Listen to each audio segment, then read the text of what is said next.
Hello, in this video I want to talk to you about how you can work on your isometric drawing technique so that when you come to sketch your bird feeder ideas you get nice accurate drawings of the quality like that. Today our objective is to create a series of flat panels using this isometric technique. Now just a few reminders on this technique. Here are some very simple isometric objects. You'll notice that there's no horizontal lines. Okay, so when you do this, I shouldn't see any horizontal lines, that would be wrong. There are vertical lines, which I'll just go over now.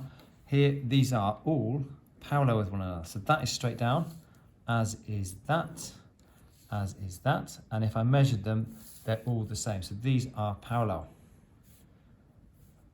Measure them 30 mil, 30 mil, 30 mil. So there's the first thing to get right. When you're doing your diagonal lines, now I said there's no horizontal, but if I did imagine that there was a horizontal line here, you don't draw that. If there was, this angle would be approximately 30 degrees. So same on this side, about 30 degrees. And again, with the diagonals, these, not only are they about 30 degrees, but they're also the same length. So that, for example, if I measured it, is 50 millimeters. So is this, so is that. That's the key. They're all the same length. These are parallel with one another. And then that would mean these diagonals are parallel. So there's just a few things. Another thing I want to quickly mention is if you want to do like an oval shape, sorry, a cylinder shape, then you have to start with a sort of crating box. So here's an isometric box. And if you want to do circles in this technique, they look like ovals and they sort of touch the midway of each of these points. So I'm just going to freehand this, but your oval, your cylinder would start with some sort of oval shape that fits roughly in there. And then from the outermost point, if my crating box here is 10 millimeters, from the outermost point I'd go down 10, and from the outermost point here I'd go down 10, and then I just try and replicate this curve.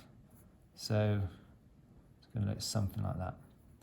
And then the idea is that box is just a crate that you draw within, and that can then be erased afterwards. So there are some basic principles of how you do an isometric drawing, but what you're going to do is try and practice drawing objects like this. So follow my steps as I draw. Let's say I'm trying to draw this tall one here.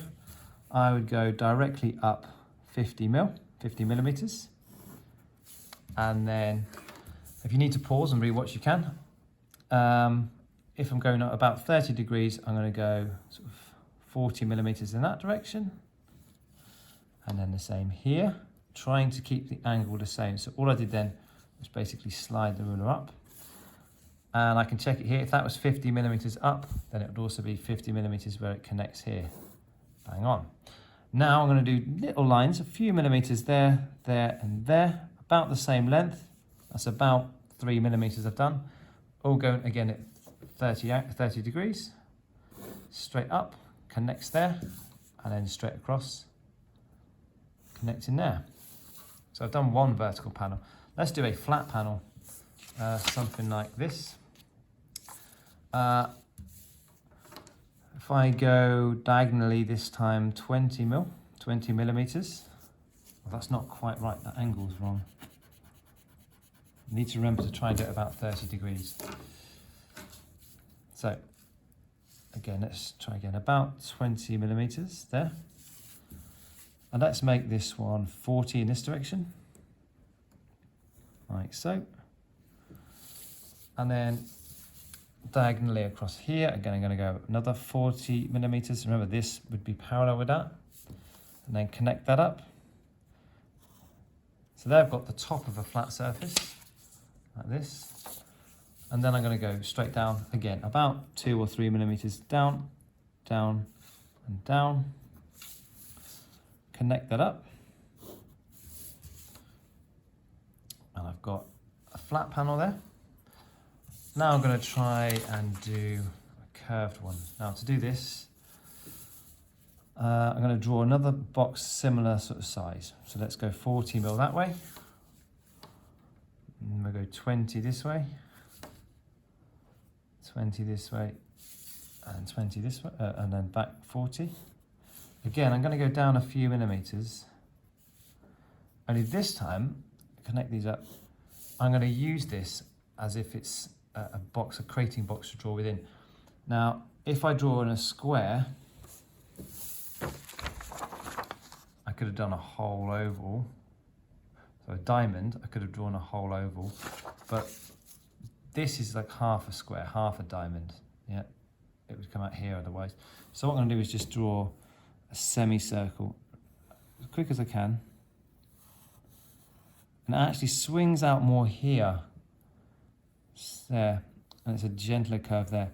Then from the outermost point here, I'll go down a few millimeters and try and replicate that. And now I'm ready to sort of erase that crating box. Right, when that's done, you'll see how it's starting to look like that would be a full cylinder, but I've chopped off half basically. To make it stand out on the page, I suggest doing a thick outline. So press a bit more heavily with your pencil, maybe several times. Just the outlines.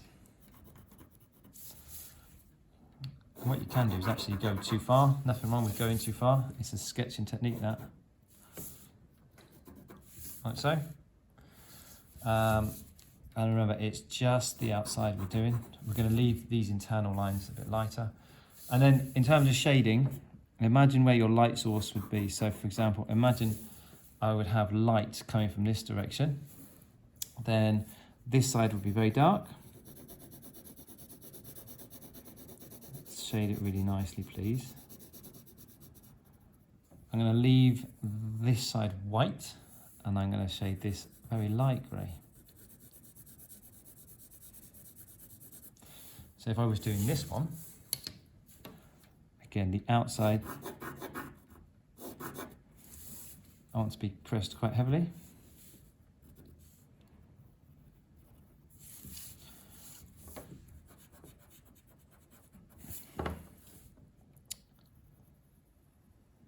Right, and then remembering you really want your light sources to come from the same direction ideally. So if the light source is coming out, this side would be light here, and it would get dark around here. And then the top would be like a medium tone. Okay, try not to leave any white on the page. But the idea is you practice drawing flat panel sides so that you can then have a go at your own bird feeder more accurately. So this is the ultimate aim. And as an extension, if you want, you can attempt then bird feeder drawn more accurately. Best of luck.